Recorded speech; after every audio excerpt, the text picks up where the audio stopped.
antes de hablar del destino que nunca tuvo, hay que contar su historia real. Herodes no fue un mito, fue un rey de carne y miedo gobernando entre Roma y la profecía. Su vida fue tan real como su ambición.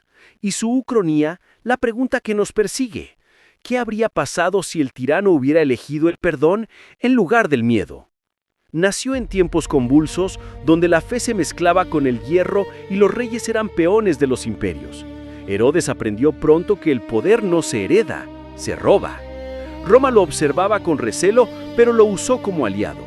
Él sonreía ante César mientras planeaba cómo sobrevivir a todos. Construyó templos y murallas para eternizar su nombre, pero su conciencia ya estaba en ruinas.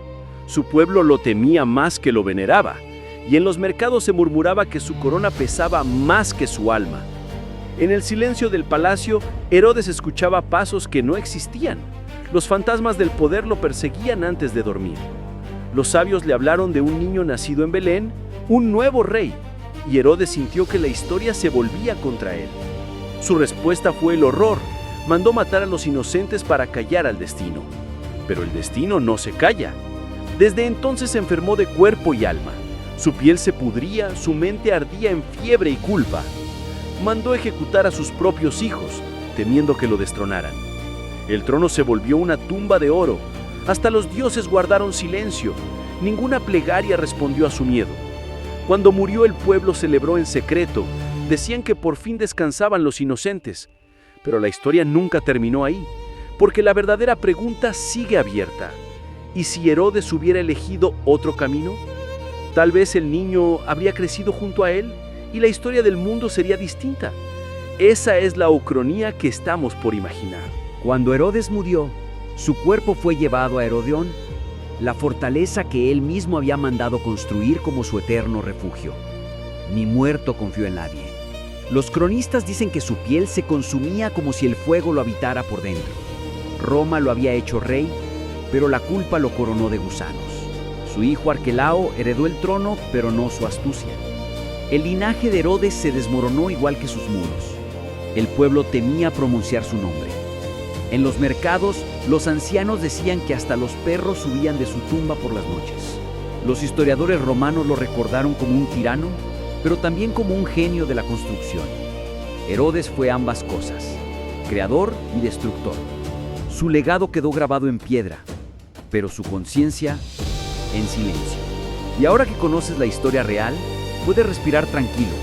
Si alguna vez te sientes paranoico, recuerda que al menos no mandaste construir un palacio solo para esconderte de sus propios fantasmas. Así que, si esta historia te hizo pensar y no te dio miedo mirarte en el espejo, deja tu like, suscríbete y acompáñanos, porque lo peor está por comenzar. Tras su muerte, el reino de Herodes se dividió como una herencia maldita. Roma repartió sus tierras entre hijos incapaces y gobernadores sin fe. Las fortalezas que construyó se llenaron de polvo y silencio. Lo que había nacido del miedo terminó olvidado por el tiempo. En Jerusalén, el templo que tanto presumía fue empleado por otros y su nombre se borró de las oraciones. Las crónicas romanas lo describieron con frialdad. Astuto, cruel, paranoico, escribió Josefo, como si resumir su alma cupiera en 3 palabras. Pero la historia no juzga con ira, sino con eco. Cada piedra del desierto sigue susurrando su nombre. Los sabios de Oriente nunca olvidaron al rey que buscó al Mesías para destruirlo. Su sombra acompañó las rutas del incienso durante siglos. Algunos monjes decían que su espíritu aún vagaba entre los muros del Herodión, buscando redención que nunca llegó. Y así terminó el reinado del hombre que quiso burlar la profecía y acabó siendo parte de ella. Pero ¿qué habría pasado si sobreviven más que los reyes? Y ahora, abrimos esa puerta que la historia cerró con miedo. Una noche, en el límite de su cordura, Herodes soñó con la estrella que tanto temía. Pero esta vez no lo perseguía, lo llamaba al perdón. Despertó con lágrimas en los ojos. Por primera vez en años no sintió miedo, sino una extraña necesidad de cambiar su destino. Mandó detener las ejecuciones y liberar a los prisioneros. Las calles no entendían su gesto, pero el silencio del pueblo cambió de tono. Buscó a los sabios que habían venido de Oriente, no para interrogarlos, sino para acompañarlos en su viaje.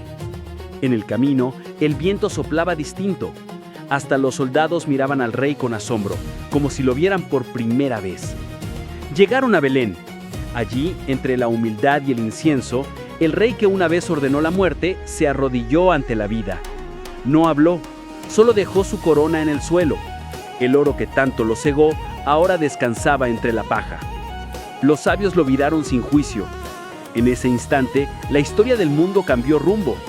En esa ucronía, Herodes no fue el tirano del miedo, sino el primer rey en rendirse ante la profecía.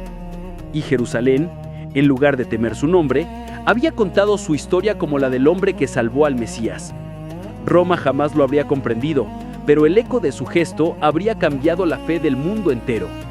Quizá el cristianismo habría nacido sin persecuciones, sin mártires, con un rey convertido en testigo del milagro. Y cada templo del futuro llevaría su nombre como símbolo de redención, no de terror. El tiempo habría sanado el miedo con fe, y la humanidad habría recordado que incluso el más cruel puede elegir amar. Y en ese universo alterno, el nacimiento del perdón habría comenzado con un solo hombre, aquel que todos temían. En esa otra línea del tiempo, el perdón se volvió ley, y el miedo dejó de gobernar corazones. Herodes había cambiado el mundo. Los niños corrían libres por las calles, sin guardias ni gritos. El eco de las espadas había sido reemplazado por canciones. Roma, desconcertada, no halló enemigo en Judea. Encontró un aliado inesperado, un rey que hablaba de paz en vez de tributos. El nombre de Herodes resonó más allá del mar. Filósofos y poetas lo mencionaban como el monarca que desafió al destino. Las madres lo bendecían en los rezos nocturnos. Los hijos preguntaban, ¿quién fue aquel rey que cambió la historia del dolor? El oro de su corona fue fundido en templos y altares. Los fieles decían que así su poder se transformó en fe. En su ancianidad, Herodes caminaba sin escoltas. La gente lo saludaba como a un sabio, no como a un tirano. Su mirada ya no temía al pasado. Veía en cada niño la esperanza que una vez quiso borrar. Cuando murió, no hubo miedo ni silencio. Jerusalén entera encendió antorchas, y el cielo se tiñó de rojo y oro. Los sabios escribieron que su nombre fue purificado, que el perdón es más fuerte que cualquier espada. El templo que erigió no llevaba su rostro, sino la inscripción: aquí el hombre venció a su propio destino. El mundo cambió sin guerras santas, sin inquisiciones. Las religiones aprendieron del rey que se arrodilló ante la humildad. Y siglos después, los peregrinos buscaban su tumba, no por miedo, sino por gratitud. El nombre de Herodes se convirtió en sinónimo de redención. Incluso los dioses lo recordaban con respeto. Y tú, que escuchas esta historia, dime algo. Si el poder te pusiera a elegir entre el miedo y el perdón, ¿qué harías tú?